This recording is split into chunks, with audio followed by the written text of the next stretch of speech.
Sekarang kita masuk ke bab berikutnya. Bab berikutnya ini di surah Al-An'am 160. Man jaa'a bil hasanati falahu asyru amsalihha. Siapa orang yang ngasih 1, dibayar sama Allah 10. Nah, kita balik deh. Siapa yang pengen dapat 10, kita keluarin 1. Mafhum mukhalafah itu namanya, ya. Kita punya utang berapa? 10 juta. Lah keluarin deh 1 juta. Ada yang bilang nanti nih, Ustaz, 1 juta. Kalau ada juga, kita bakalan buat bayar utang kali.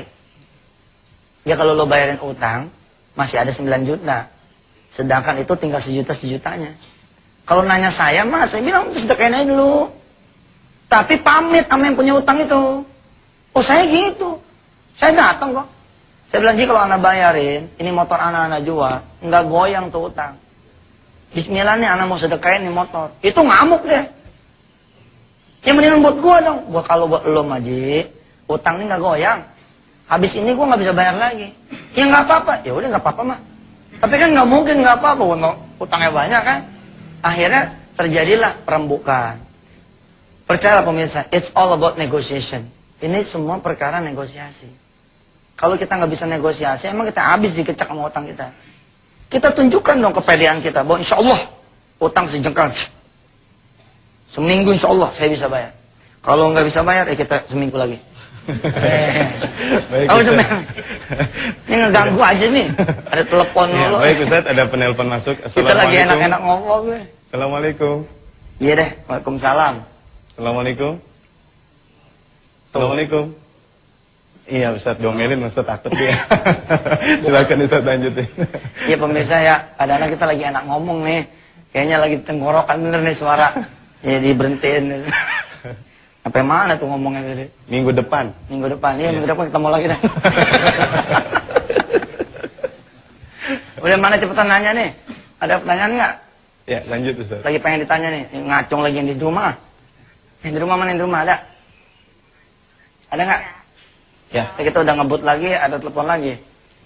Iya. Yeah. Jadi utang kita itu kita kita hitung.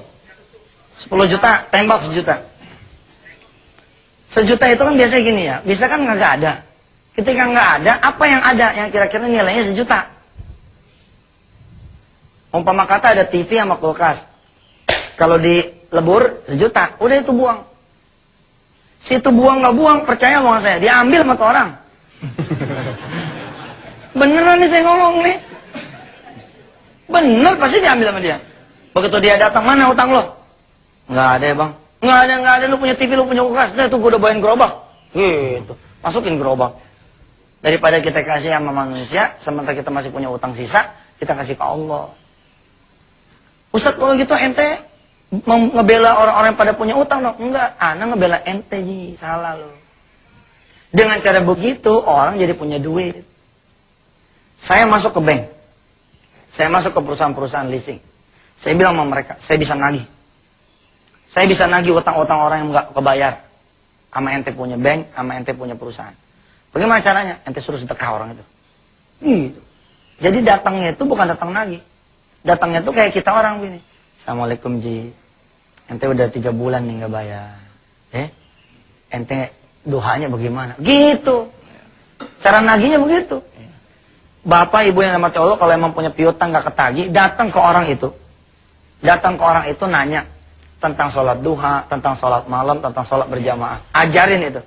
Setelah ajarin itu, tanya sama dia, punya duit nggak buat sedekah? Gua nggak minta buat bayar utang nih ya, buat sedekah ada nggak? Kalau ada bayarin deh. Habis itu saya kembali lagi sebulan, insya Allah ente bisa bayar utang anak. Dalam sebuah hadisnya, bahwa kelak di hari berbangkit nanti, ada orang yang paling nikmat hidupnya dibandingkan segenap umat manusia lainnya. Min ahlin nar, dari calon penghuni neraka. Lalu Allah Ta'ala akan cemplungkan orang ini ke dalam neraka. Sabghatan, celup, satu celupan, celup, dikeluarkan. Lalu Allah tanya kepada dia, ya abna Adam, hai anak Adam, pernah kamu merasakan kesenangan? Pernah kamu merasakan kenikmatan? Lalu orang ini menjawab dengan penuh kesungguhan, la wallahi ya Rabb, tidak demi engkau ya Allah, aku tidak pernah merasakan kesenangan, kenikmatan. Padahal ini orang yang paling nikmat hidupnya di dunia. Mengapa ia menjawab demikian? Karena Allah Ta'ala mengharuskan dia merasakan kengerian hakiki neraka. Sebentar saja cukup membuat ingatannya akan segenap kesenangan palsunya sewaktu di dunia ini, walaupun puluhan tahun, hilang dari ingatannya. Kan saya bilang tadi, rata-rata orang itu memang nggak cukup duitnya buat bayar utang.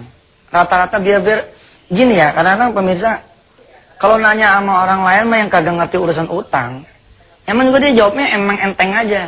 Kalau kita kan yang ngerasa nih, kayak saya nih, saya rasa betul itu. Saya 7 tahun nih punya baju namanya utang. Jadi saya pakai baju kuning utang, baju biru utang. Iya, kita pagi siang sore malam bebalut utang kita punya hidup. Sehingga saya menjawab juga dengan pengalaman saya nih. Kita ditagih sama orang nih kata 5 juta. Kita nggak punya duit nih, kita cuma punya 300.000, 400.000. Cukup dari mana bayar utang kayak begini? Nah, kalau kita nanya sama ustadz-ustadz yang lempeng punya, yang kagak pernah utang, emang juga jawabannya enak aja. Ya terbayarin aja, Ji. Kan bayar utang itu juga sedekah. Tapi kita masih punya utang 4,6. Kalau kita punya 400.000, 4,6. Kita tanya nih sama orang-orang yang nggak punya utang. Gimana nih utang kita 5 juta, kita punya duit cuma 400.000. Ya udah, situ bayar utang aja 400 cicil. Enggak menyelesaikan masalah juga. Duit diterima juga, nggak ada keredoan juga, kita disumpahin juga. Bener nggak? Ini cerita kita yang udah emang benar-benar kursus utang nih, ya, belajar utang gitu. Jadi saya kemudian mengajarkan kepada diri saya gitu. Kalau emangnya nggak cukup, ikutin teori sedekah. Pertama yang penting itu adalah begini, jangan sampai kita sedekah itu jangan niat supaya nggak ditagih hutang, nggak boleh. Sama kita nih ada orang-orang nyari air adem sampai ke gunung-gunung. Ada loh orang yang punya utang, dia nyari air adem ke kiai-kiai, ke ulama-ulama yang syirik, nyari air adem. Tujuannya supaya jangan ditagih utang. Salah. Aturannya datang ke kiai, minta amalan supaya bisa bayar utang. Jangan sampai nggak ditagih. Saya punya pengalaman tuh, ada teman saya tuh namanya sebut saja lah si Mr. I lah gitu. Dia pulang dari kiai, sampai ke rumahnya ditongkrongin orang. Ditanya jawabnya jujur lagi. Begitu ditanya, dari mana lu? Gue lah abis dari kiai. Gue mah nggak mempan. Gitu. Lu mau pakai kiai mana? Gue nggak mempan. Sekarang bayar. Nah, kan repot urusan kita. Gitu. Jadi ketika kita tidak cukup, pakai teori sedekah. Kalau kita nggak cukup, yang nggak cukup ini sedekahin. Kita minta sama Allah, ya Allah, tolong cukupkan bayaranmu. Insya Allah. Jangan kata ibu tadi Messi ya, akan ditagih utang nih jam 12 ini. Jangan kata begitu. Detik ini juga ibu bertobat, ibu beriman pada Allah dan ibu percaya lalu ibu bersedekah, insya Allah yang nagih itu tetap datang.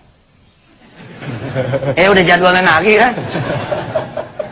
Ya Ustaz. Tapi ada kemudahan nanti dari Allah. Amin, amin. Luar biasa sekali. Itulah Ya. formulasi Ustaz. Dari permasalahan sedekah, memang dari dulu saya kecil-kecil pun sudah belajar sedekah. Dan kalau masalah hutang, walaupun sedekahnya kecil, tapi hutangnya lebih gede, Ustaz. Tapi yang mau saya tanyakan, kenapa hutangnya nggak lunas-lunas, Ustaz? Ya.